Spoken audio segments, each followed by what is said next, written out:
eh, bien fáciles de entender, aunque algunos de los videos están en inglés, se entiende solamente por el esquema muy bien presentado. Entonces, habíamos dicho que el sismo es un fenómeno dinámico y que ese fenómeno dinámico lo podíamos representar de una forma estática. Ya habíamos dicho, cuando comienza el edificio a vibrar lo podemos asemejar a una masa suspendida como un péndulo invertido, y cuando se presenta la fuerza sísmica, que se manifiesta como una fuerza cortante en la base del edificio, que se llama precisamente cortante basal, cortante en la base. Entonces lo que nosotros obtenemos, este es el cortante basal. Entonces el edificio comienza, debido a la inercia, comienza a hacer este movimiento que está acá. Entonces ese movimiento, el vaivén ese, es lo que llamamos período, y habíamos dicho que dependía del tamaño de la masa, la posición de la masa y de la altura del edificio, tal como lo pudimos apreciar en el video que les mostré, donde yo tengo la mesita esa hechiza con una serie de masas que simulan unos edificios. Entonces habíamos dicho que para hallar la fuerza horizontal equivalente la vamos a llamar F, H, E. Entonces nosotros tenemos una serie de parámetros que son estos que estamos aquí, pero esta fuerza horizontal equivalente equivale al modo 1, que generalmente es un modo traslacional de los edificios. Hay otros modos. El edificio tiene varios modos y en cada modo va acumulando una cantidad de masa, ¿no? Y llega un momento en que en el modo número 8, número 9, número 10, dependiendo de la forma del edificio, puede acumular el 90 o más de la masa en el movimiento sísmico de ese edificio. Pero nosotros, generalmente el modo 1 es un modo traslacional, así como lo ven acá, y es el que estamos tratando o estamos representando con el método de la fuerza horizontal equivalente. Entonces ya hemos dicho, hay unos parámetros globales, estos de aquí, que dependen de la posición de la edificación dentro del territorio nacional, y hay otros parámetros locales que serían, los globales serían a sub A y a sub B, o sea, aceleración y velocidad esperada, ¿no? Y FA y FB serían los locales, que dependen de la calidad del suelo en la cual está apoyado el edificio. Entonces, para la calidad del suelo ya habíamos dicho que esa calidad la estipulaba el ingeniero de suelo. En su informe de suelo él dice el suelo es tipo tal. Y habíamos visto acá que lo podíamos encontrar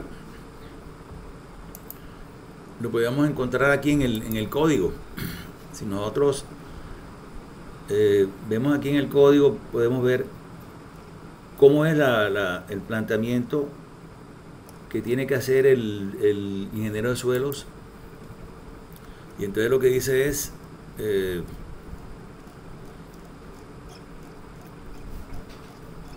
acá en esta parte, no, arriba creo que era,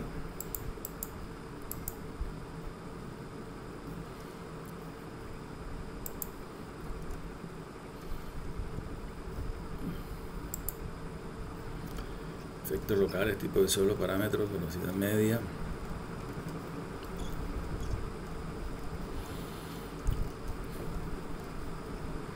Y aquí está el procedimiento de clasificación, paso 1. El suelista sigue estos pasos y llega a una conclusión de que el suelo es tipo tal.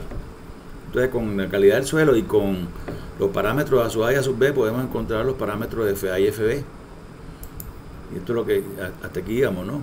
El otro parámetro que nos interesa es la importancia, el coeficiente de importancia, que depende del uso de la edificación.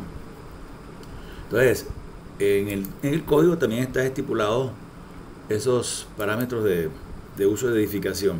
Yo creo que lo voy a buscar acá, que lo tengo como más fácil de encontrar acá. Acá dice grupos de uso, y habíamos hablado que eran 4 grupos de uso, y dependía pues de la importancia de la edificación dentro del entorno social del sitio. Entonces, realmente los edificios multifamiliares, desde el punto de vista de la comunidad en general, no afecta si el edificio sufre algún daño, pero sí afecta, por ejemplo, que se caiga un hospital o una estación de bomberos, una terminal de transporte, etcétera. Y entonces, con base en esa clasificación, nosotros tenemos un coeficiente de importancia que no es más que aumentar la fuerza sísmica en el 10 para los tipo 2, el 25% para el tipo 3 y el 50% para el tipo 4. En otras palabras, nosotros estamos colocándole más carga sísmica a los edificios que tienen una relevancia. Entonces, esto es lo que nos da esta parte de aquí. El coeficiente de importancia es 1, porque cuando estuvimos leyendo los parámetros de cada uno de los grupos, no encontramos sino, dice el grupo 1 es todo lo que no encajen en los 2, el 3 y el 4. Entonces el coeficiente de importancia es 1. El otro parámetro que habíamos visto era el periodo de la edificación, que vimos el video y que lo sacamos acá. Y entonces esto nos ocasiona un cortante sísmico, ¿no?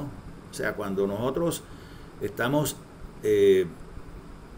hallando estos valores, lo que queremos es hallar en la fórmula esta de Newton. Voy a tratar de abrir un espacio aquí porque me está estorbando. Esta vaina me está estorbando. Voy a quitar esto que está acá. O lo muevo, ¿no? Más bien.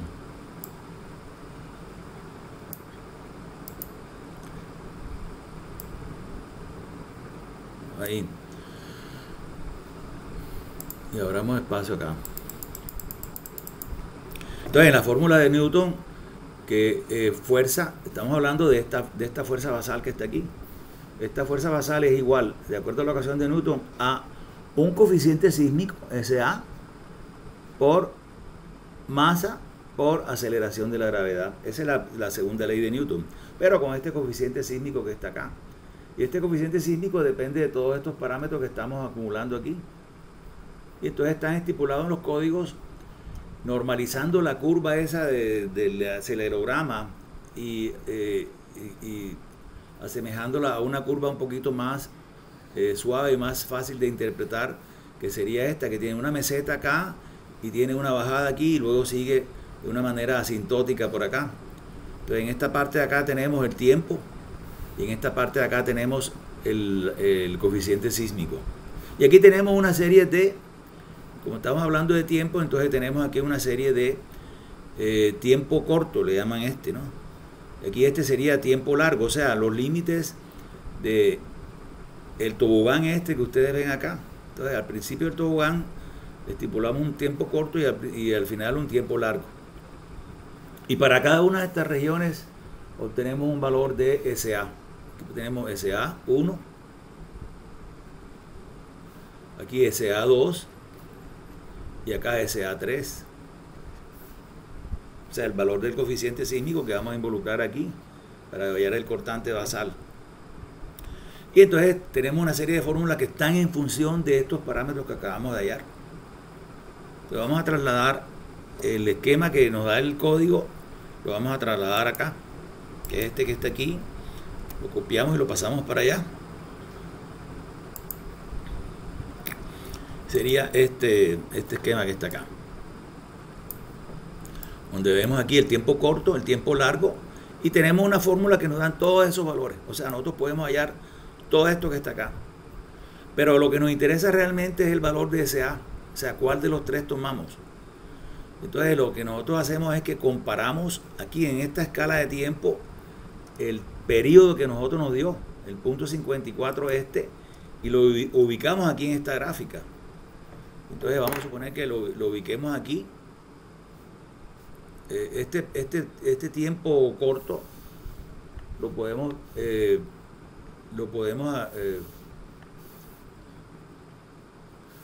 hallar, ¿no? Este tiempo corto sería .48 ABFB sobre AFA. Entonces nosotros podemos decir aquí tiempo corto. Vamos a hallar esos valores.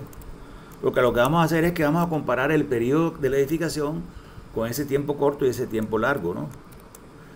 Entonces dice .48, Vamos a darle aquí nombres a esta parte.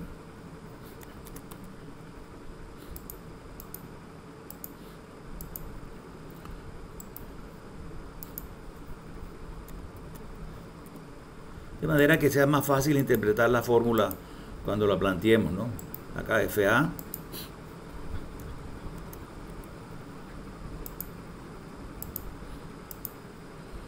Acá FB.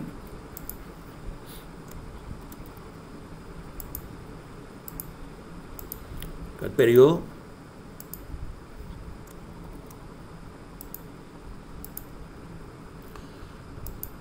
Y ahora sí podemos entonces colocar esto, dice punto 48 ABFB, aquí más punto 48 más punto 48 por AB por FB, y entonces aquí dice, por ahí vamos, y sobre AAFA. Sobre A sobre FA, y ese es el valor del periodo del tiempo corto, el periodo corto. Y por otro lado, donde tenemos el periodo largo, que es este que está acá, estaríamos hablando de 2.4 FB, es más 2.4 por FB.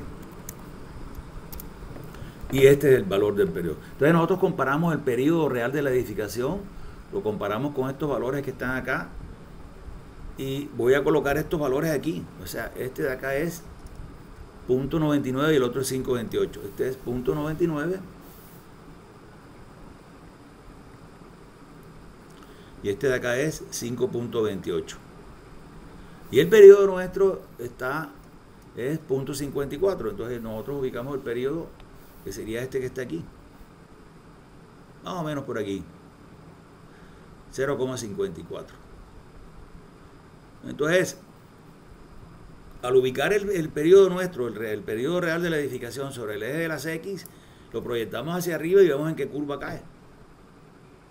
En este caso cayó en la SA1, y ese es el valor que tenemos que utilizar para el coeficiente sísmico de S sub A. Entonces aquí dice S sub A igual a 2,5 A sub A por FA por I. Entonces inmediatamente nosotros decimos SA es igual a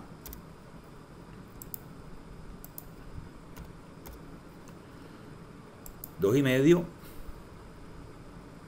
por AA por FA por I.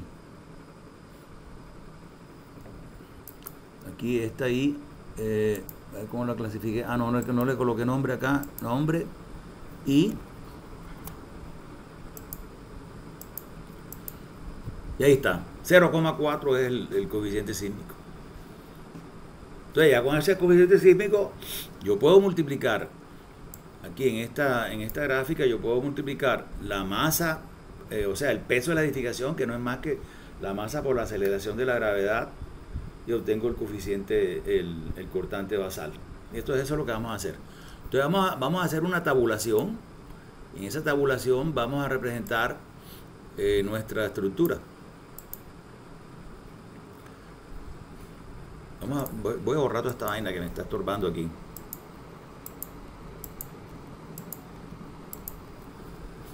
Incluso esta, ¿no? Entonces yo puedo decir, primera columna voy a colocar piso, ¿no? Entonces en la segunda columna puedo colocar el peso de ese piso. En la tercera columna puedo colocar la altura del piso. En la cuarta columna voy a colocar la altura acumulada, que le voy a llamar H sub n por el momento. Entonces vamos a darle un poquito de formato aquí para que se nos facilite la interpretación, y le damos centrado, y aquí entonces comenzamos a colocar los pisos de la edificación. Entonces vamos a suponer que nuestra edificación es un proyecto parecido al que ustedes tienen, o sea, que tienen acá tienen 2, 3, 4, 5 pisos. Vamos a suponer que tienen esto que está aquí. Y vamos a hasta aquí esta parte.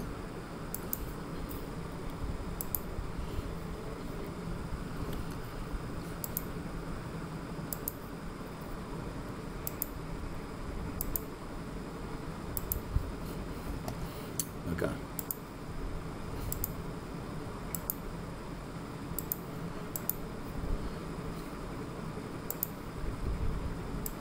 Y esa sería la edificación, o sea, aquí le colocaríamos, aquí en esta parte le colocamos esta línea de aquí, 2, 3, 4, cubierta y tanque, eso es. Y aquí le colocamos esta línea. Y este es más o menos un esquema de la edificación, donde aquí tenemos el piso 2, piso 3, piso 4, la cubierta y por último el tanque. Y aquí le podemos colocar las alturas nosotros, ¿no? Aquí, esta primera altura, voy a colocarle aquí, vamos a suponer que esta altura sea de 3 metros.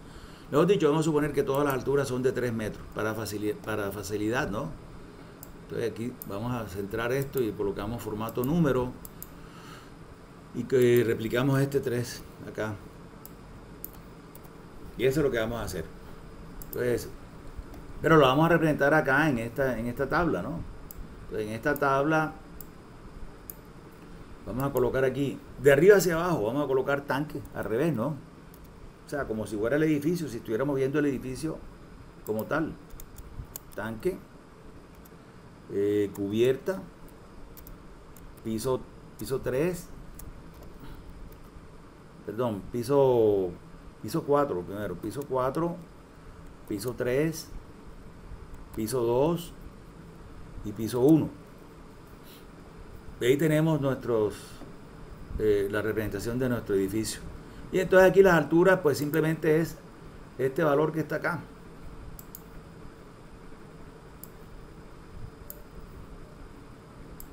Que lo podemos replicar acá. Ahí tenemos nuestras alturas. Y entonces aquí en esta parte nosotros podemos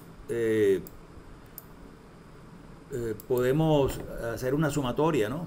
Aquí en esta parte voy a quitar esto.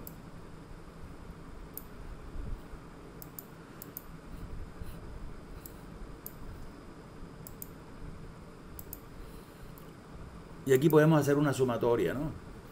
Que nos interesa la sumatoria de toda la edificación. Entonces nosotros tenemos 18 metros de altura. Por supuesto, cada uno de ustedes le va a colocar. Generalmente las alturas entre pisos están entre 2,80 a 3,20, tomando como un promedio 3 metros de altura. Pero eso es generalmente, pero realmente los arquitectos son libres de escoger las alturas de su edificio. En esta parte de acá vamos a suponer los pesos de la edificación. Vamos a suponer que si nosotros hacemos el inventario de todas las vigas, las columnas, las plantillas, etcétera, la carga muerta y un porcentaje de la carga viva, un 0.25 de la carga viva, ahora más adelante les explico por qué. Entonces nosotros podemos hallar el peso de cada entrepiso y vamos a suponer que ese peso sea de 420 toneladas. Estamos trabajando aquí vamos a trabajar aquí con el mismo formato. 420 toneladas de abajo hasta arriba, ¿no? O sea, hasta el piso 4, que son iguales. Pero en la cubierta es un poco más liviano, porque solamente tenemos las vigas de la cubierta y la cubierta como tal, que vamos a suponer en lámina de fibrocemento. Vamos a suponer que la cubierta pese 200 toneladas y que los tanques pesen 53 toneladas. Y de una misma manera entonces puedo sacar cuánto es el peso de esa edificación. Tenemos el peso, cuadrémoslo aquí y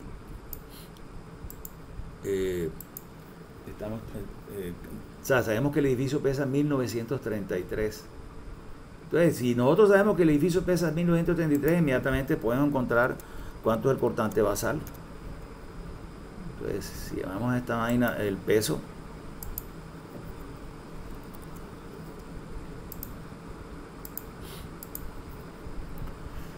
Entonces yo puedo decir aquí que el peso de la edificación, el cortante basal, va a ser igual a este peso. Vamos a llamar este de aquí también SA.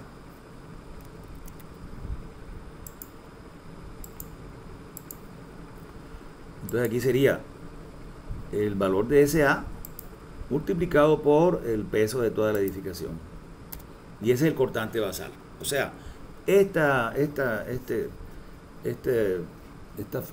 vector fuerza que está acá en la base del edificio es de 773.20 toneladas. Entonces fíjense que la fuerza sísmica es un porcentaje del peso de la edificación. Razón de más para tratar de hacer una estructura económica, o sea, que tenga menos cantidad de material. Entre menos material tenga la estructura, más liviana será y por lo tanto la afectará, las fuerzas de inercia de esa estructura serán menores y la afectará en menor medida el sismo. Y entonces voy a colocar esto acá.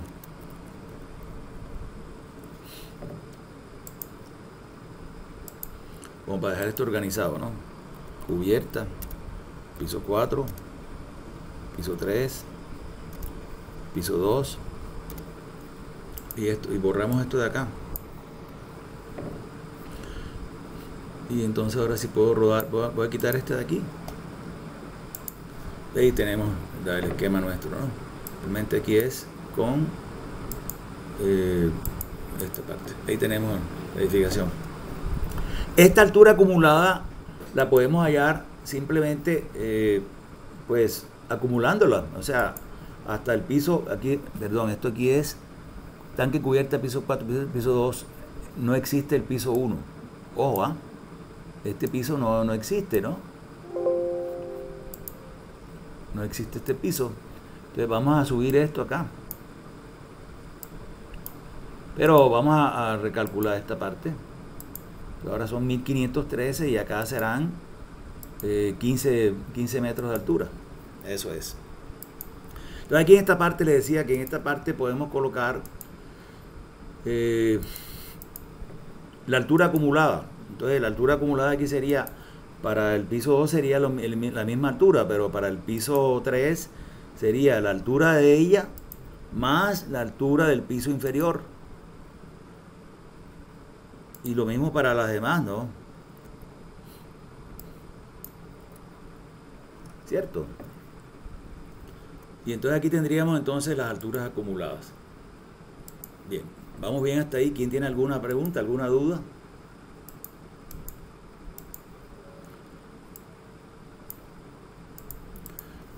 Bueno, lo siguiente que vamos a hacer es, ya que tenemos el cortante basal, vamos a leer cómo se reparte el cortante basal a lo largo de toda la altura de la edificación. Entonces, en el código dice, el cortante basal lo vamos a repartir a través de un coeficiente de reparto que lo llamamos C sub BX. Entonces, en alguna parte dice, el coeficiente de reparto C sub BX va a ser igual a la masa o el peso de la edificación, vamos a llamar esto MI, H sub I, elevado a un coeficiente K de altura sobre la sumatoria de todas las masas por las alturas, o sea, una repartición porcentual, una parte entre el 100% de las partes. Entonces esto quiere decir que yo tengo que hallar MI, HI, ya bien sea como masa o bien sea como peso, porque aquí en esta parte yo puedo solamente coger M o puedo coger MG, pero no importa, da lo mismo porque como estoy haciendo una repartición porcentual no me afecta para nada. Pero ya tengo las alturas acumuladas, miren aquí, lo que me falta son el producto este y hallar cuánto es el valor de K. Entonces vamos a ver cuánto es el valor de K. Acá, valor de K.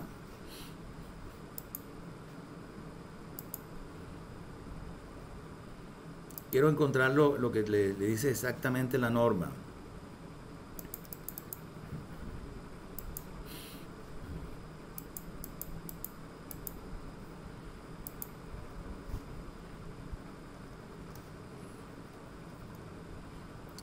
voy a encontrar acá. Pero entonces vamos a colocarlo, ¿no? Vamos a colocarlo de una forma manual.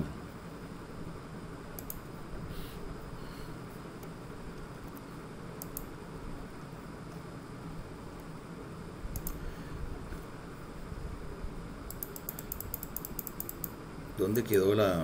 Aquí, hoja 2. Entonces dice acá, el valor de K. Vamos a leerlo aquí, no lo recuerdo exactamente, pero aquí lo podemos leer. Dice K, dice el valor, aquí lo tenemos. Voy a llevarme esto para allá, para tenerlo disponible ahí mismo, ¿no? Entonces el valor de K depende del periodo de la edificación. Entonces, aquí voy a colocar K. Dice, si el periodo es menor que medio segundo, puedo utilizar 1 como valor de K. Si el periodo es mayor de 2,5 segundos, puedo utilizar 2. Y si está comprendido entre medio y 2,5, utilizo esta interpolación que está ahí. Entonces yo veo aquí que el periodo es 0.54 y no es menor que 0.5, entonces no puedo utilizar el 1. Al mismo tiempo, yo sé que está comprendido entre 0.5 y 2,5. Entonces, el valor de K lo tengo que hallar mediante esta fórmula que está aquí, que es la que voy a colocar acá. Más. Y ese es el valor de K. 0.75 más la mitad del periodo. Entonces, ahora sí, yo, dándole nombre a esta celda para facilitar los cálculos, entonces ya puedo encontrar cuánto es la siguiente columna, que sería MI por HI a la K.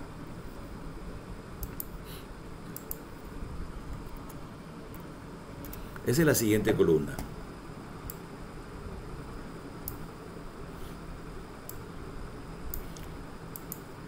Formatear esto. Y entonces es fácil, aquí en Excel es muy fácil programarlo, porque nosotros tendríamos entonces MI, entonces yo digo el peso por la altura acumulada elevada a esa altura acumulada a K. Y ese es el valor de MI, HI a la K. Entonces lo puedo replicar acá y entonces encuentro todos los valores de MI, HI, K. Y aquí entonces puedo hacer la sumatoria. Y entonces ya puedo hallar cuánto es el coeficiente de reparto, C sub BX, ¿no? Para cada uno de ellos, porque simplemente si yo tengo el valor total, entonces divido cada uno de estos valores entre este valor total. Vamos a colocar aquí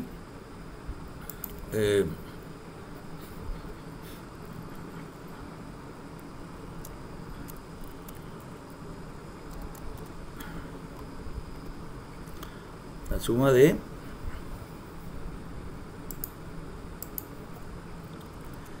CBX, eso es, la suma de CBX. Y entonces aquí digo, bueno, aquí sería este valor entre esta suma de CBX. Y entonces puedo replicar esta fórmula y entonces encuentro cuánto es la participación de cada entrepiso. Y en esta sumatoria, por supuesto, me debe dar 1, porque lo que estoy haciendo es una repartición porcentual. Entonces ya yo tengo cuánto le toca a cada entrepiso. El tanque se lleva el 7%, de la cubierta el 22%, del piso 4 el 35%, etc. Del cortante basal. Entonces lo que hago es que multiplico cuánto le toca a cada entrepiso, que sería ya la fuerza actuante, la fuerza horizontal, fuerza FH, fuerza horizontal equivalente de cada entrepiso. Bien.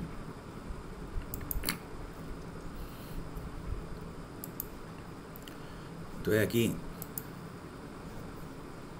este coeficiente que está acá por el cortante basal, que es este que está aquí. Creo que este está matriculado, no está matriculado. Vamos a matricularlo aquí. Lo colocamos B sub S. Entonces aquí lo colocamos, en vez de esto le colocamos B sub S, ¿no? Y ahora sí puedo replicar la fórmula y entonces entonces, ¿cuánto me debe dar la sumatoria de estas fuerzas cortantes a nivel de unidad entre pisos? Pues el valor del cortante basal. Ese sería el chequeo, ¿no? Y de esa manera entonces encontramos nosotros la fuerza horizontal equivalente para esa estructura que está acá. Entonces, si el proyecto de ustedes está en otra parte, entonces lo único que cambia aquí serían todos estos valores que están aquí. Ya, si ustedes, por ejemplo, están en Leticia, entonces buscarán la sub A y la sub B de Leticia. Con esos valores encuentran FA y FB, y de acuerdo al uso de la edificación encuentran el coeficiente de importancia y obtienen todos estos parámetros que están acá. ¿Quién tiene alguna pregunta? Y me gustaría que me comentaran si les pareció complicado o qué.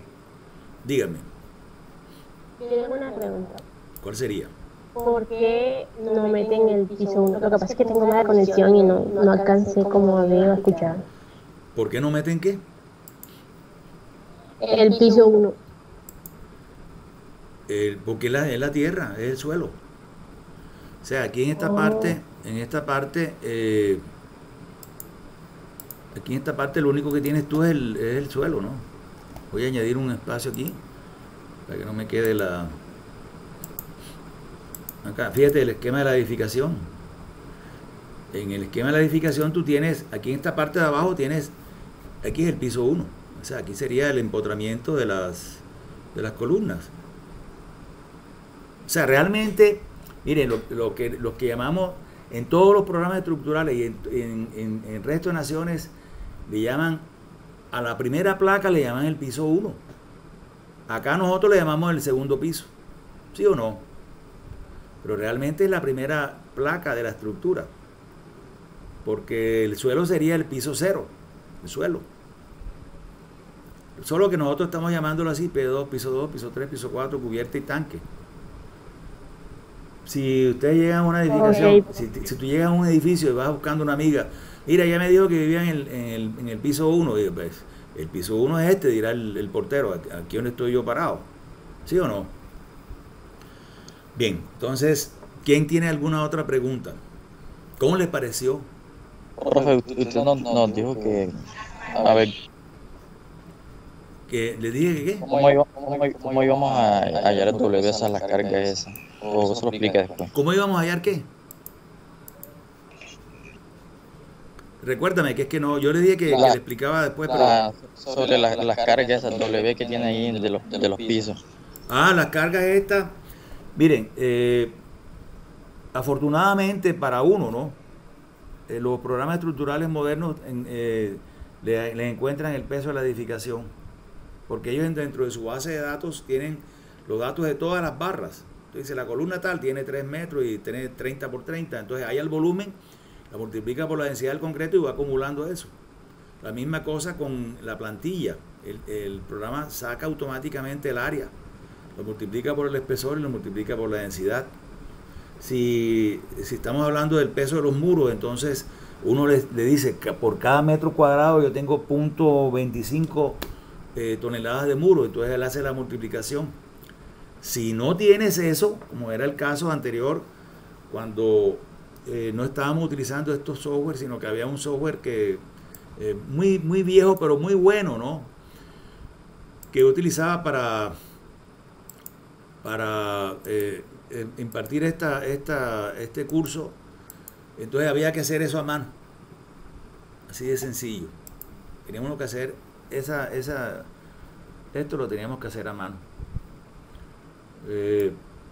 ¿A mano cómo? Entonces tú simplemente harías una base de datos, o sea, harías una tabla.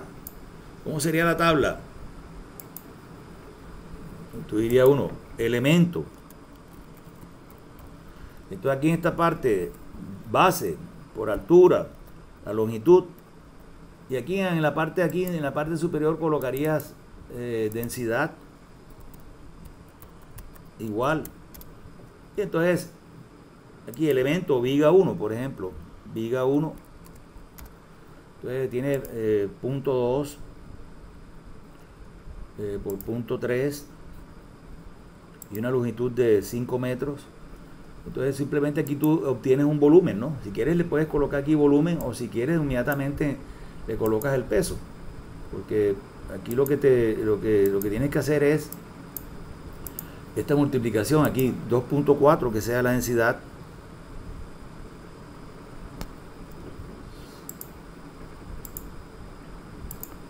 entonces colocarías aquí peso, o vamos a colocarlo más desmenuzado, ¿no? Volumen, y acá otra columna que diga peso. Entonces tú dices, el volumen sería este por este por este. Ese es el volumen en metros cúbicos, ¿no? Vamos a copiar el formato este y se lo aplicamos aquí.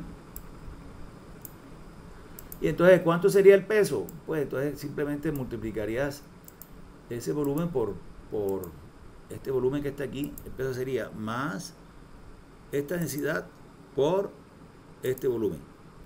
Y ahí tienes el peso de esa viga. Entonces, que era un camello, sí, por supuesto, porque tú tenías que coger cada elemento estructural. Viga 1, viga 2, viga 3, vigueta 1, vigueta 2, vigueta 3, son tantas. Aquí podíamos, en el caso de las viguetas, por ejemplo, podíamos colocar una columna que dijera número. Y aquí cuando le colocamos número, entonces ya involucramos este valor que está acá, lo involucramos aquí. Entonces ya el volumen aquí sería, también entraría dentro de la cuenta. Entonces si eran 4 vigas, entonces simplemente cambiabas acá y obtenías el peso. Con una hoja de cálculo es sencillo, ¿no? Pero de todas maneras demanda un poco de tiempo y energía. Entonces, al final acumularías, ¿no? Diga, el peso total de la estructura, tanto. Peso propio. Te faltaría añadir la parte del cielo raso, la parte de los muros, la parte de los pisos, que sería no más que multiplicar el área del entrepiso por la carga por metro cuadrado de cada uno de esos elementos. ¿Me entendiste? Claro que sí. Afortunadamente, acá en CIPE, le voy a mostrar acá donde se los coloca CIPE, ya nos hace esa cuenta. Entonces ya nos descarga realmente son procedimientos que demandan mucho tiempo y energía, que realmente uno no debería gastar tiempo en hacer ese listado. Entonces, afortunadamente los software actuales ya hacen eso. Pero anteriormente no lo hacían, uno tenía que hallarlo a mano, ¿no? Entonces ahora voy a generar para el edificio que es muy parecido al proyecto de ustedes, las cargas por el método de la fuerza horizontal equivalente. Solo que ellos le llaman fuerza lateral equivalente, le llaman ellos. Pero es lo mismo. Y veamos cómo le introducimos estos datos a CIPE. Y él lo que hace es que haya todos estos parámetros aquí, a sub A, a sub B, FA, FB, y hace la tablita esa que yo les dije. Entonces aquí en este caso vamos a coger este edificio.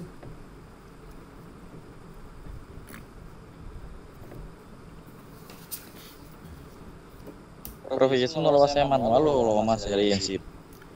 Para el proyecto final lo hacen en CIPE, pero para acá, por ejemplo, para ustedes tienen que aprender a hallar eso manual para que entiendan qué es lo que está haciendo el programa.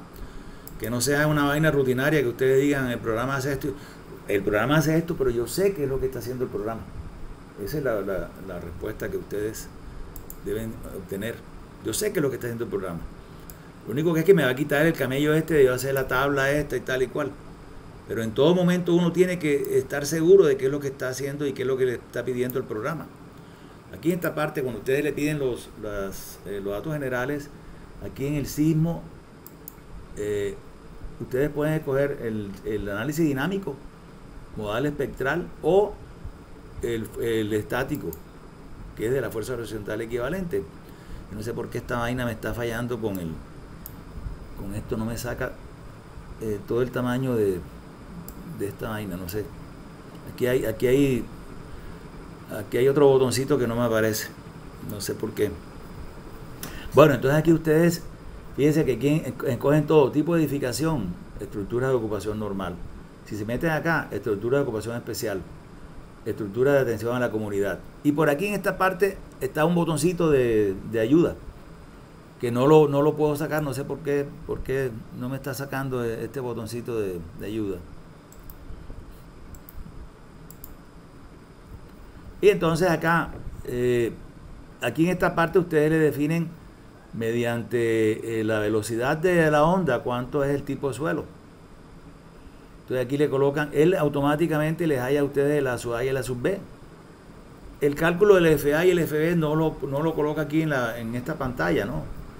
Pero acá dice el periodo de la edificación según la altura del edificio.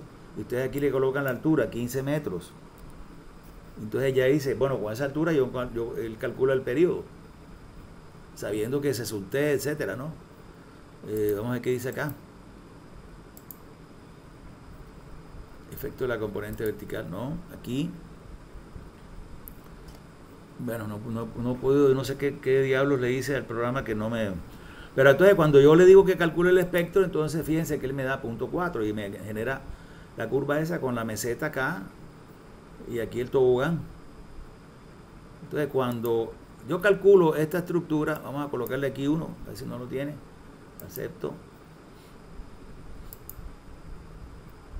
Fíjense que aquí en esta parte, ahora yo les había hablado de la disipación de energía, ¿no? Entonces si yo le doy clic acá, entonces disipación especial, disipación, ya habíamos hablado de eso. Entonces hay que definirle esta parte, pero esto que está aquí lo utiliza ya es para el diseño, para colocarle el acero. Entonces vamos a correr la estructura y a ver cuál es la tabla que nos va a generar él. Entonces en la tabla vamos a poder ver exactamente lo que yo coloqué ahí, el peso de la edificación, la altura acumulada, la carga lateral.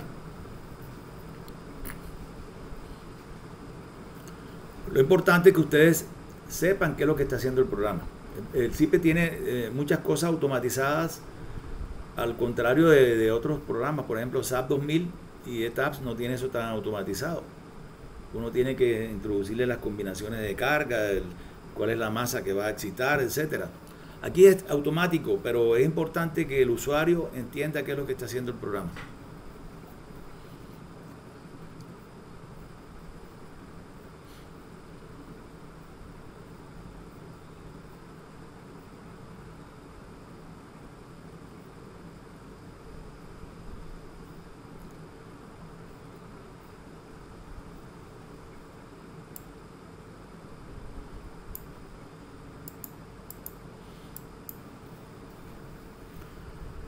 Vamos a ver aquí en el resumen, parémosle bola a esta parte de acá, que en esta parte él generalmente coloca el número de ecuaciones que resultan, ¿no? O sea, la matriz, todos esos valores.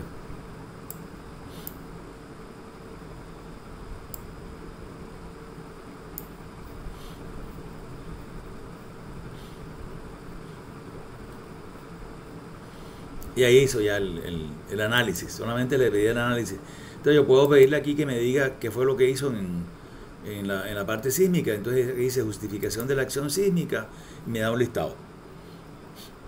Y veamos entonces ese listado, dice espectro de cálculo, aceleraciones, etcétera. Vamos a ir recorriéndolo.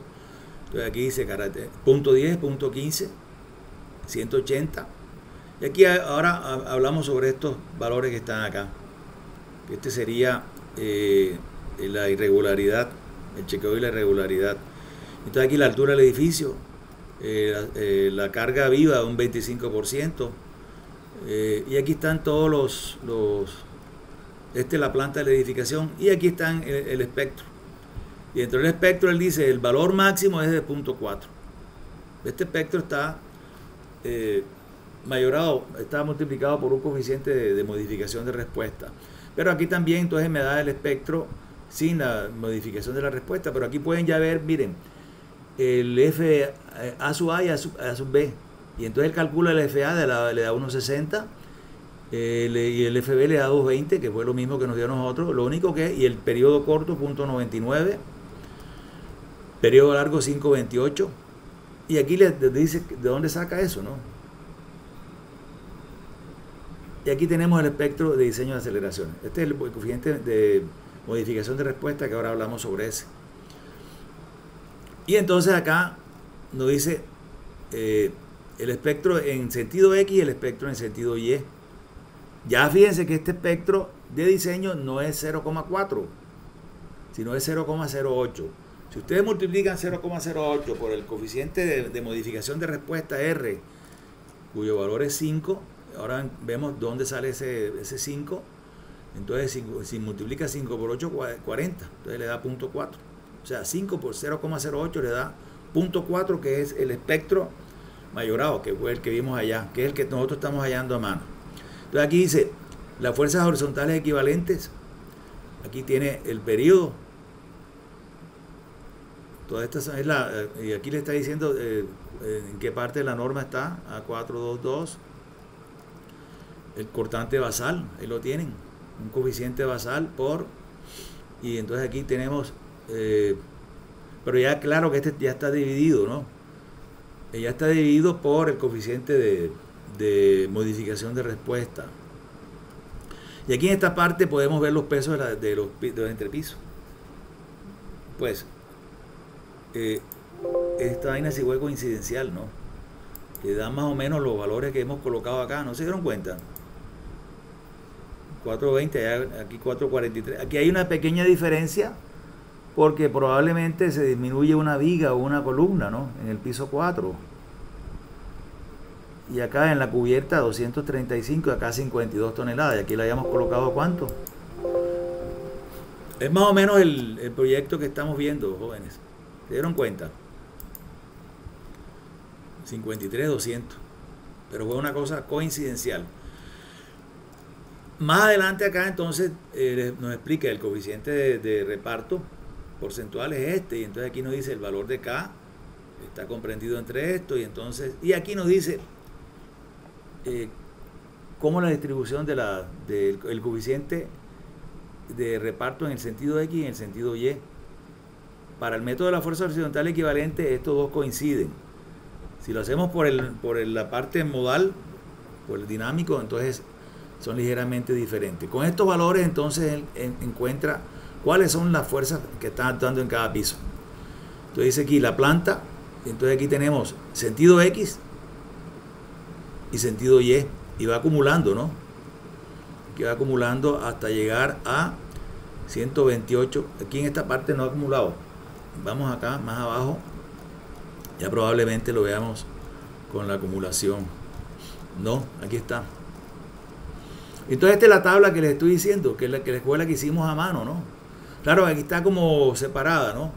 Aquí tenemos el peso, la altura, ya la altura acumulada, ¿no? Esta sería la altura acumulada. Pero noten aquí que aquí la altura es un poquito menor. O sea, aquí como que le coloqué en la altura del tanque, le coloqué 2,5. Pero aquí tenemos los coeficientes. Comparémoslo con los que están acá, que deben dar parecidos, pero vuelvo y les digo que no tiene nada que ver el uno con el otro. Punto 07, punto 22. Ahí está más o menos, ¿no? Coincidencialmente dio parecido, ¿no?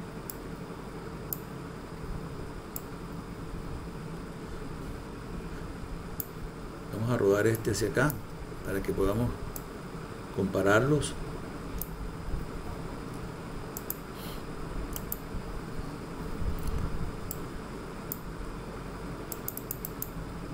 Ahí está, punto 07, punto 35, punto 34, punto 23, aquí está, punto 11, 4, punto 12.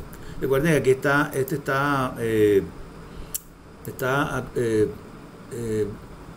aproximándolo, ¿no? Aquí está, es realmente una aproximación. Y entonces esto es lo que le coloca el programa a nivel de cada entrepiso. Listo. sea, la fuerza lateral es esta QX. Entonces, si multiplicamos QX, el coeficiente de reparto por el cortante basal, nos da la fuerza lateral equivalente en cada planta, ¿no? Ahí está. Que sería esta que estamos viendo acá, ¿no? Esta que están aquí, FX, 69, etcétera, ¿no? 69, 144. Bien, entonces, ustedes van a activar en CIPE-CAD el método de la fuerza lateral equivalente, que le llaman ellos, para el análisis de su estructura. ¿Quién tiene alguna pregunta? Porque vamos entonces a pasar al siguiente tema, que sería las irregularidades, ¿no? Y el concepto de deriva.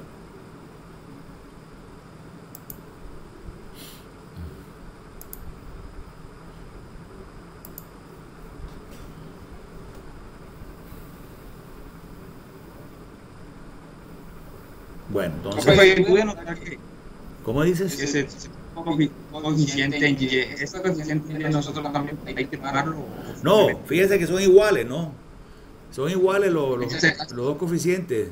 Solo que él hace el cálculo, ¿no? En cada sentido, pero son iguales por este método. Pero si yo le digo que lo haga por el método dinámico, ya son diferentes. Porque el movimiento, como en el análisis dinámico, el análisis modal, él hace una serie de como digamos, como de bailes, ¿no? Recuerden el primer modo, que cuando ustedes toman la cuerda, si la suben al mismo tiempo las dos personas, entonces la cuerda realmente hace L, ¿no? Si varían un poquito de fase de la excitación de la cuerda, entonces podemos tener varios modos de vibración. Entonces, cuando está haciéndolo por el análisis dinámico, son ligeramente diferentes en el sentido X que en el sentido Y. Bien, entonces vamos ahora a hablar un poquitico sobre qué es lo que provoca esta fuerza lateral. Pues por supuesto que es un movimiento, ¿no? Entonces, ¿cuál es el movimiento que provoca esa fuerza lateral? Lo podemos ver acá.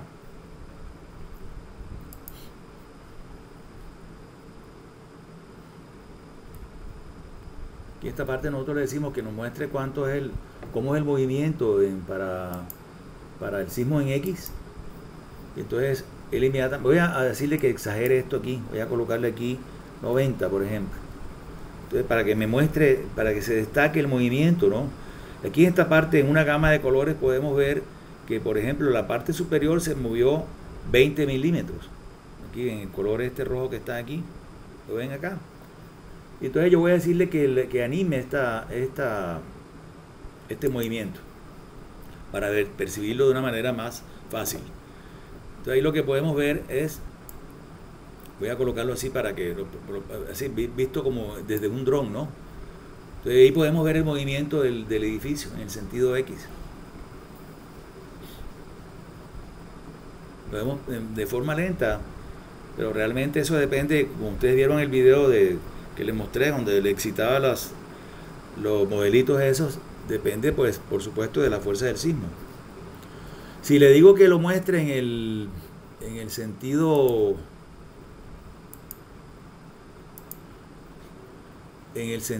Y, obtengo un movimiento similar, pero hacia arriba, ¿no? En el sentido Y.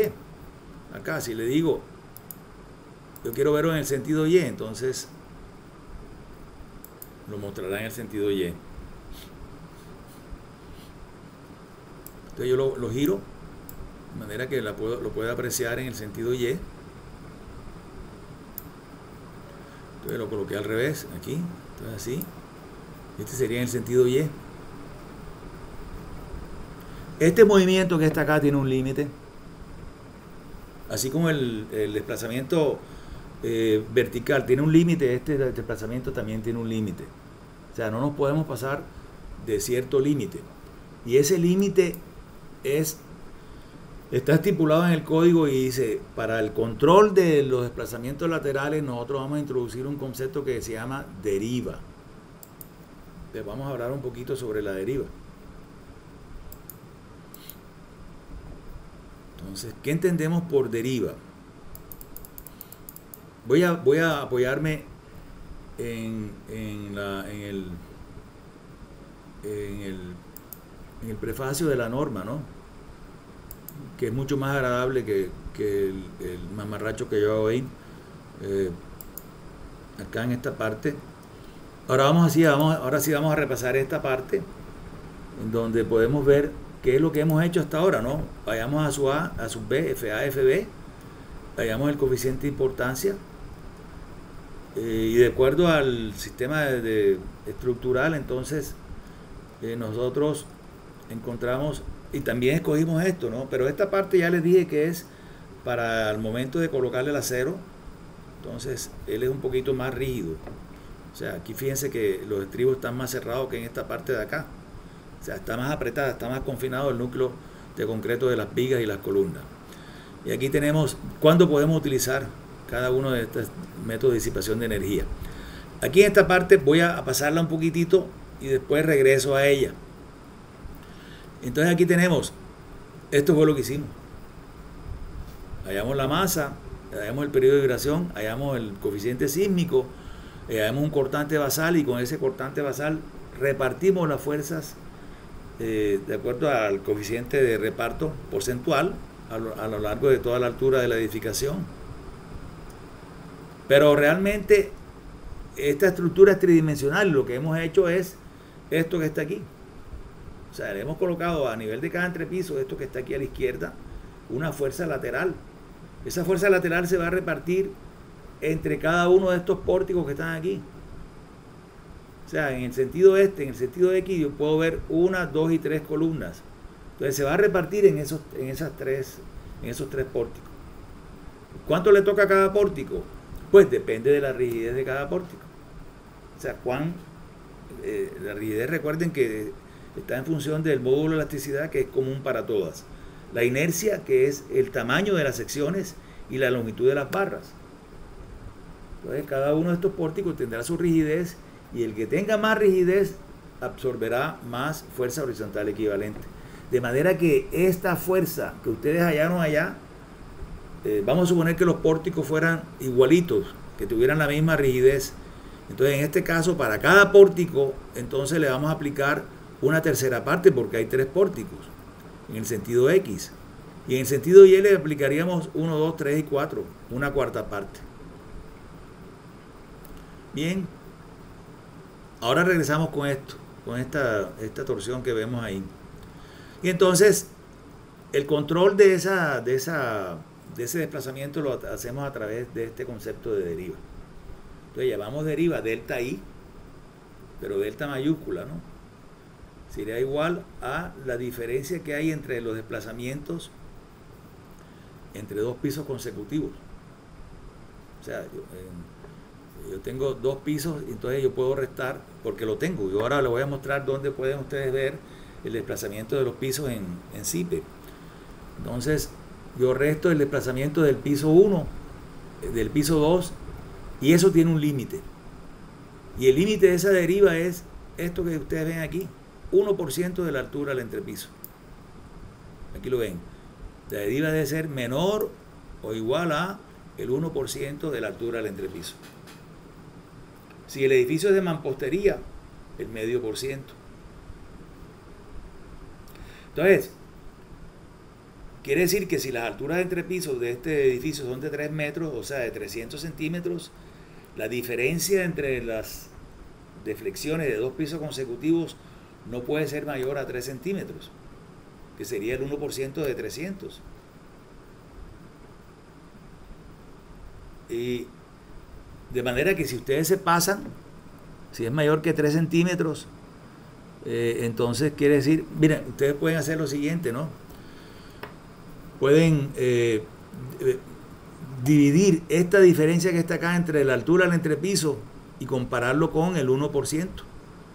O sea, si yo cojo aquí, vamos a ver si esto escribe acá, no escribe aquí. Si aquí en esta parte yo digo, si la deriva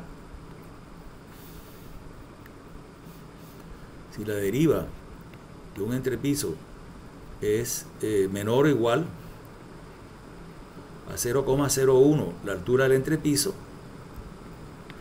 entonces yo puedo decir la deriva entre la altura del entrepiso debe ser menor o igual a 0,01.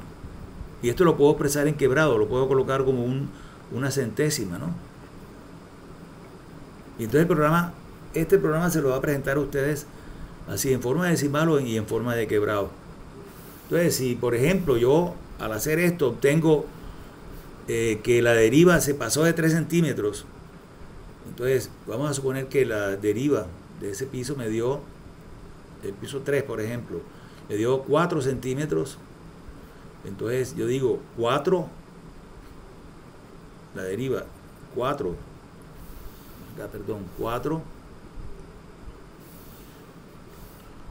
entre 3, que es la altura del entrepiso, entre 300, ¿no?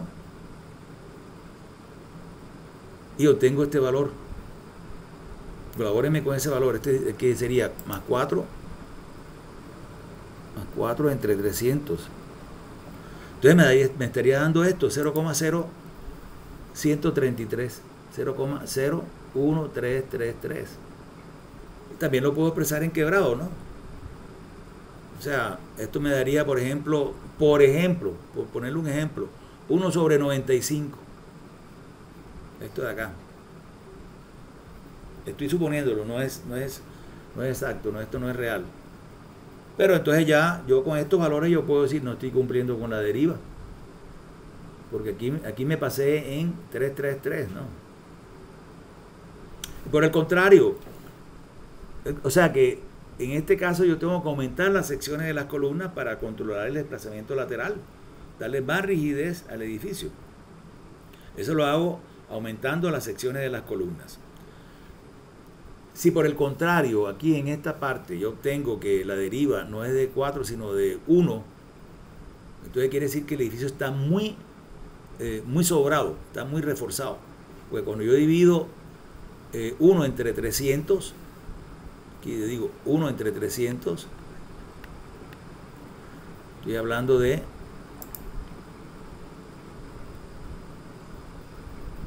0,003333. Entonces, en este caso estoy 0,33. Entonces estoy muy lejos del 0,01. Y en ese caso entonces yo tengo que disminuirle la sección a las columnas.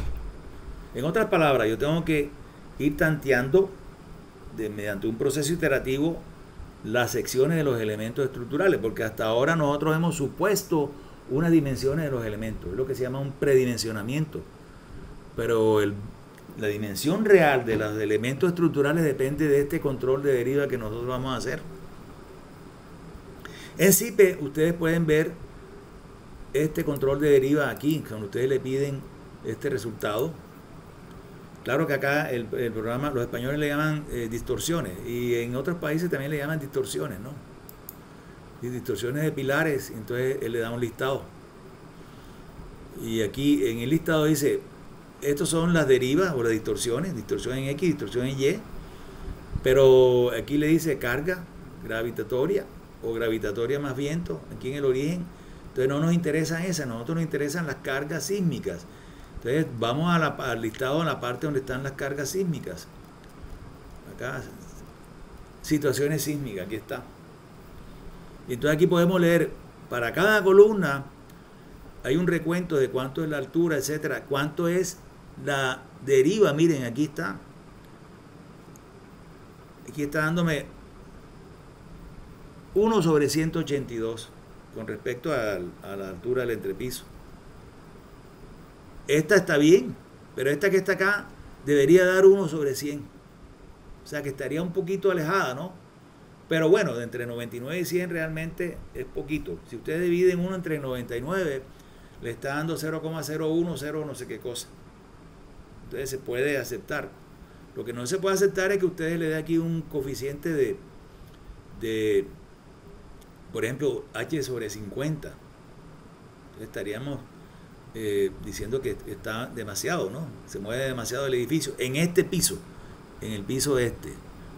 Fíjense que nosotros tenemos que hallar esa deriva para cada entrepiso, tanto en el sentido X como en el sentido Y. El programa se lo hace automáticamente, se los muestra en forma de decimal o se los muestra en forma de quebrado. Denme un segundito.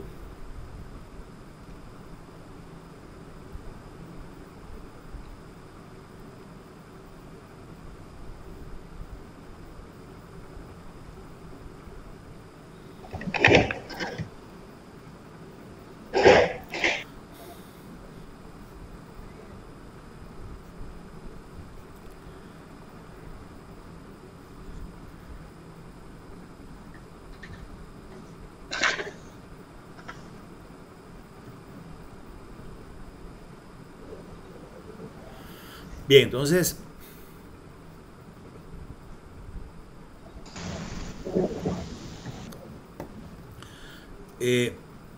nosotros podemos revisar esta columna aquí que dice deriva relativa, distorsión relativa. Perdón, desactiven los micrófonos, por favor.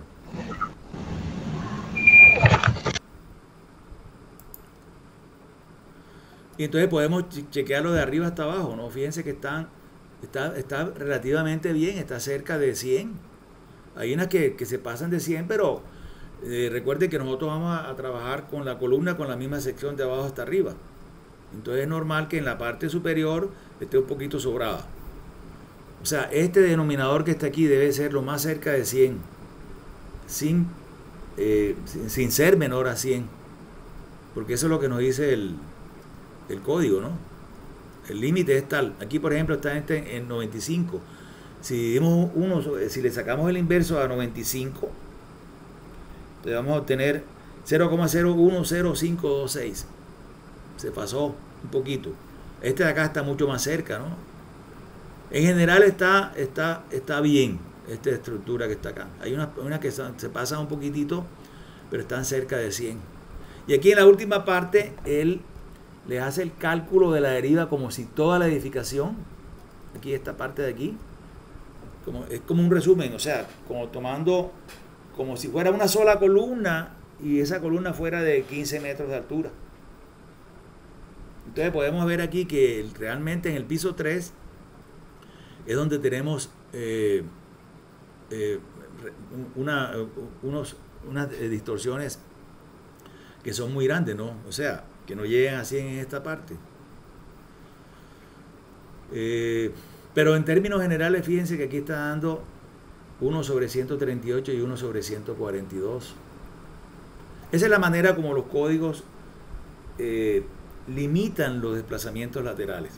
O sea, el edificio no puede ser ni muy rígido, que no se mueva nada, ni muy flexible, que se mueva demasiado.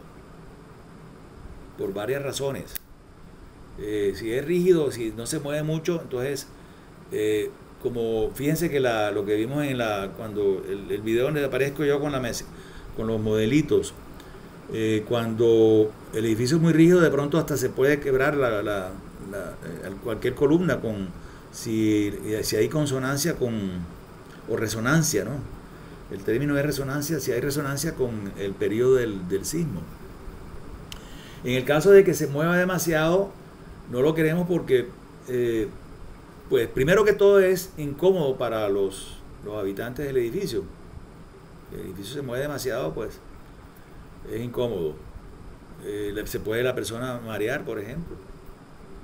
Y la otra cuestión es que puede generar deformaciones e incursiones dentro del rango plástico y puede comprometer la estabilidad de la estructura.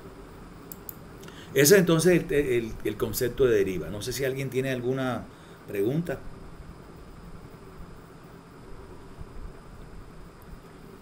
¿Todos entendieron el concepto?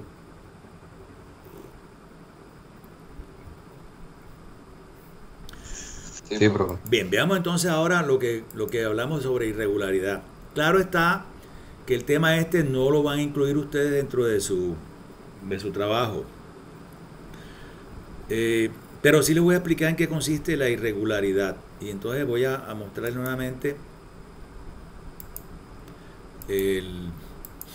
voy a mostrar acá el código aquí en esta parte. En el prefacio podemos ver lo siguiente. Fíjense que este edificio, mire, voy a hacer lo siguiente ahora. Voy a coger este modelo y lo voy a hacer, analizar por el dinámico espectral, para que vean la diferencia que hay entre uno y otro. Voy a colocarlo acá, dinámico espectral. No le cambié nada, sino solamente el método de análisis.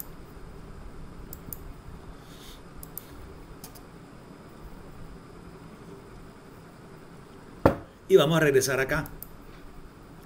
Entonces, cuando estas fuerzas laterales atacan a la estructura, generalmente la estructura, dependiendo de la forma de la planta estructural, si es muy irregular o si tiene muchas salientes o lo que sea, entonces ella, además de desplazarse lateralmente, gira en el sentido del eje, en la altura, o sea, del eje Z, ¿no?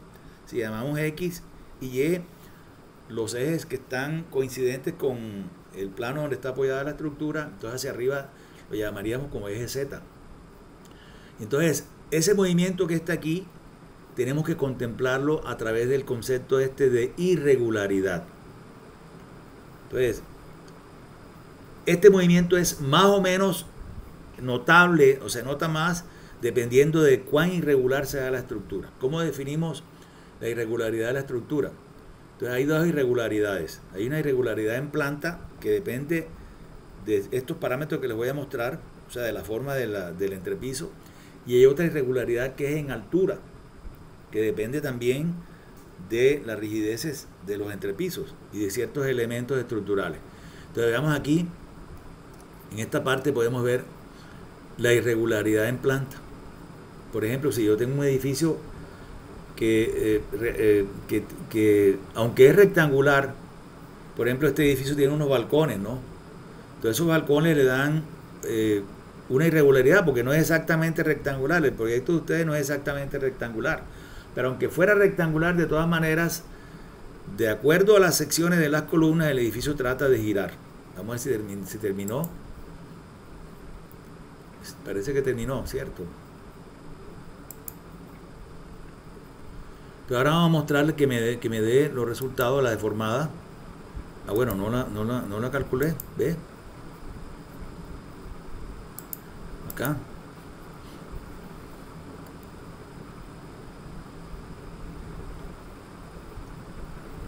Bien, entonces regresemos acá. Entonces nosotros tenemos una irregularidad en planta que son esta, por ejemplo, que el edificio trate de girar. Y ahora vemos cómo podemos encontrar cuál es la irregularidad torsional, que es la más importante. Si el edificio tiene esta forma con salientes excesivos, o si tiene formas caprichosas como la H, o como por ejemplo el bloque antiguo de la universidad. Voy a mostrar el bloque antiguo.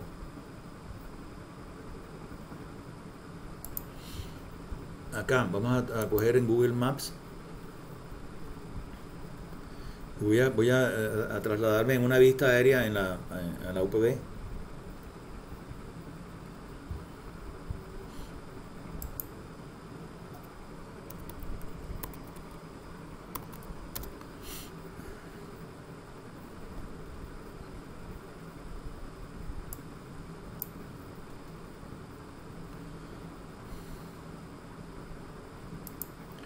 Y entonces trasladémonos por acá, Garzones.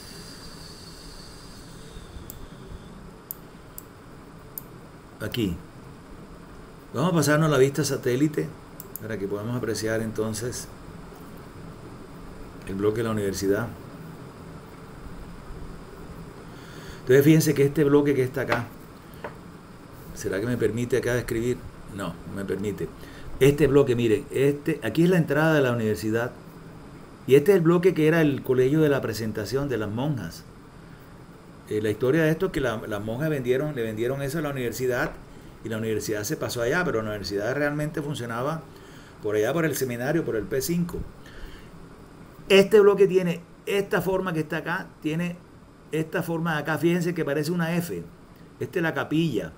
Entonces, esta F este es el palo vertical de la F. Esta F está invertida ahí.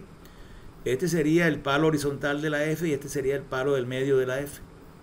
Es un edificio irregular, que es lo que estamos viendo acá. O puede, por ejemplo, suceder esto, que hay un desplazamiento entre los planos de los pórticos, ¿no? Por razones de diseño arquitectónico o que los ejes no son paralelos.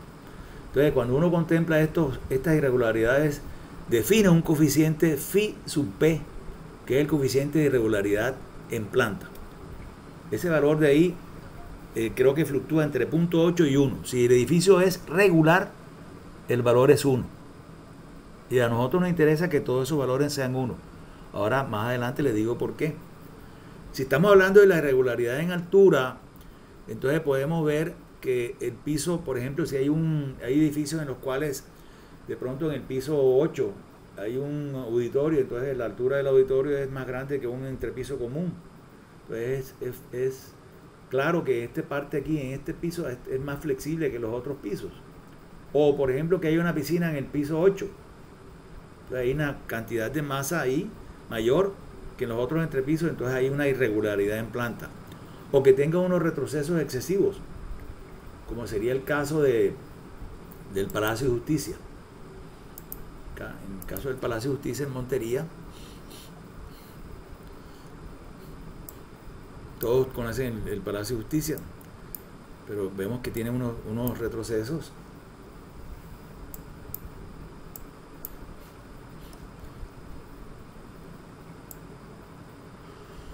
El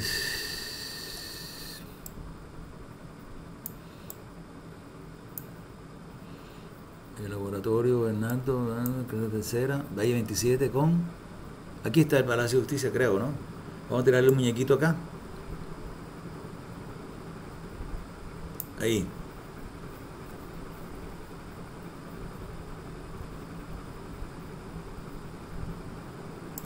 Entonces ahí tenemos el Palacio de Justicia. Vean que tiene unos retrocesos, ¿no? ¿Vieron los retrocesos? Se va recogiendo en toda la altura. Entonces estaríamos hablando de este tipo de irregularidad. Este de aquí. O que tenga un desplazamiento dentro de los elementos. Eso, que yo sepa, aquí en Montería hay un edificio pequeño de 3 pisos que las columnas las columnas del primer piso no coinciden con las otras columnas, porque en la parte de abajo tiene un parqueadero y entonces el arquitecto le colocó un ancho una longitud entre columnas grande para que pudieran entrar y salir carros al mismo tiempo. Eso lo sé porque yo calculé el edificio y es el edificio de Valle del Sinú, que queda ahí en la 27 como después por ahí por la clínica de fracturas, la 27 con casi una cuadra de la circunvalar. O puede ser ¿no? Que tenga un muro de cortante y el muro, por razones arquitectónicas, tienen que disminuirle la sección al muro. Entonces es evidente que aquí en este piso va a haber diferente rigidez para esa edificación. Esto se traduce en este coeficiente de irregularidad en altura o en alzado que lo denominamos phi sub a. Hay otra irregularidad en planta que ya depende de otros parámetros, pero no los voy a explicar ahora para no confundirlos mucho. Pero en todo caso nosotros tenemos que calcular estos valores que están aquí. No lo vamos a incluir dentro del alcance del curso. Y la manera como calculamos esos valores se la voy a mostrar acá.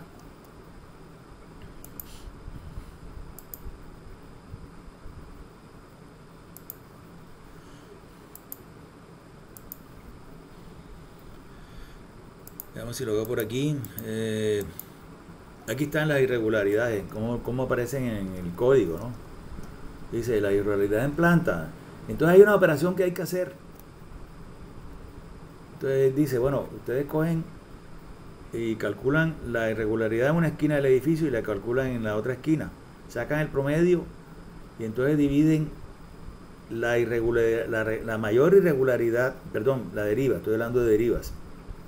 Tienen deriva 1, que es la más grande, y entonces deriva 2, que es la más pequeña, cuando el edificio hace el giro. Sacan el promedio y entonces dividen la deriva 1, que es la mayor, entre ese promedio. Y ese valor tiene que ser menor que 1.2. O sea, si es mayor que 1.2, entonces quiere decir que el edificio es irregular. Si es mayor que 1.4, es muy irregular. O sea, hay una irregularidad torsional extrema. Y entonces aquí tenemos los valores de los coeficientes. Phi sub p es igual a 0.9 en el caso de que fuera mayor que 1.2. Y si es mayor que 1.4 es 0.8. Entonces, y así podemos hacer el chequeo para todas estas irregularidades que están aquí. Ahí usted coge esto con esto, ahí están los esquemas y podemos hacerlas, ¿no? Y entonces podemos obtener unos coeficientes de phi sub p. Entonces, ¿por qué nos interesan esos coeficientes? Ya se los muestro. Porque al momento de diseñar la estructura, o sea, al momento de colocarle el acero a la estructura, voy a mostrarlo aquí en este esquema que está acá. Al momento de colocarle el acero a la estructura, fíjense cómo lo hacemos, miren. O cómo tenemos que hacerlo, ¿no? Aquí está. Vamos a coger todas las fuerzas que nos dieron, todas las solicitaciones, los momentos, los axiales, los cortantes, que obtuvimos del análisis, y lo vamos a dividir entre R, que es un coeficiente de modificación de respuesta. Veanlo aquí. Las fuerzas que obtuvimos en el análisis, entonces las dividimos entre el coeficiente de modificación de respuesta.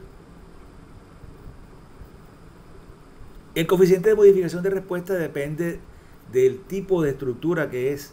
En el caso de que fuera en muro de carga o combinado o pórtico o dual, ya habíamos hablado sobre eso, o que fuera mínima, moderada o especial, entonces obteníamos un valor de R sub 0. O sea, un valor básico.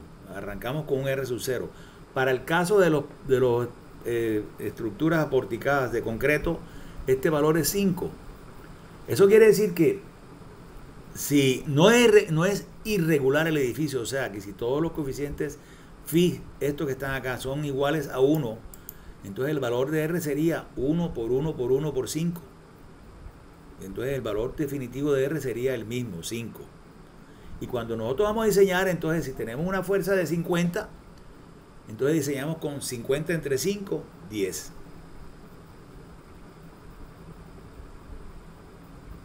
Entonces a nosotros nos interesaría que ese coeficiente R fuera lo más grande posible, ¿cierto? Para que la fuerza de diseño, o sea, las fuerzas con las cuales yo le voy a colocar el acero, la estructura, fueran lo más pequeña posible. Pero uno tiene que hacer esta prueba de irregularidad. Ahí generalmente los programas no hacen ese cálculo a mano. Yo le sugería a los de CIPE que lo incluyeran dentro del programa. Solamente hay un programa que yo conozca que lo hace, que es un programa que se llama RC Building, de un colombiano, un programa que está dedicado única y exclusivamente a edificios de concreto reforzado. Y él sí hace el cálculo ese automáticamente. Acá uno tendría que hacerlo a través de, por ejemplo, yo lo hago aquí a través de una hoja de cálculo, ¿no? En donde coloco todos esos valores que obtengo en CIPE, por ejemplo aquí. Irregularidad.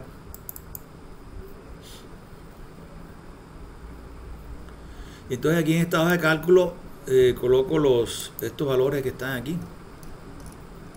O sea, está esquematizado aquí. Entonces la irregularidad en planta. Y entonces coloco aquí las derivas. Pero estas derivas yo lo leo de CIPE, ¿no? CIPE le da inmediatamente estos valores. Miren aquí, deriva. Entonces esos valores se trasladan allá y se hace la operación esa de sacarle el promedio y dividir la mayor entre el promedio, etcétera. O sea que dentro de la base de datos de CIPE le quedaría extremadamente fácil a los programadores de CIPE hacer esta operación que se hace con esta hoja de cálculo. y hacer la comparación, y entonces obtenemos este coeficiente phi sub p para X, para Y. Hay otra irregularidad tipo 2P, que sería esta, cuando tenemos la forma esta irregular en planta. Esta de aquí que tenga huecos o que tenga entradas. Entonces hay una manera que nos dice el código, mire, esto tiene que ser mayor o igual a, mayor que. Y ahí nos da la indicación de cómo tenemos que hacer ese chequeo. Y acá a lo último entonces ya nosotros tendremos que hacer un compendio, es decir, bueno, el coeficiente R ya calculado todos los phi sub P, phi sub A, phi sub RX y phi sub RY es igual a tanto. Listo, aquí realmente habría que colocar una irregularidad en el sentido X, y hay que colocar también una irregularidad en el sentido, bueno, aquí la coloqué ya, el mínimo, y la coloqué el valor de R. En este caso, fíjense que bajó de 5 bajó a 4. O sea que la misma fuerza esa, en el caso de que fuera 5, y había yo puesto el ejemplo para 50 toneladas, sería más 50 entre 5, y daba 10. Ahora sería más 50 entre 4, y está dando 2,5. O sea, aumentó 2,5 toneladas, ¿no? Entonces lo que uno quisiera es que este coeficiente se mantuviera en 5. Esta irregularidad, este control de la irregularidad no lo vamos a considerar dentro del alcance del curso. Lo quité porque noté que no lo entendía muy bien y realmente no había logrado nada, ¿no? Pero esta es la manera como podemos entonces encontrar el concepto de irregularidad. Veamos entonces cómo estamos nosotros dentro del alcance del curso, ¿no? Cerremos este.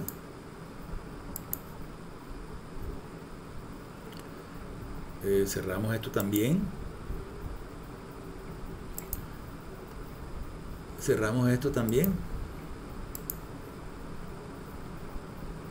Vamos entonces aquí a detener la grabación.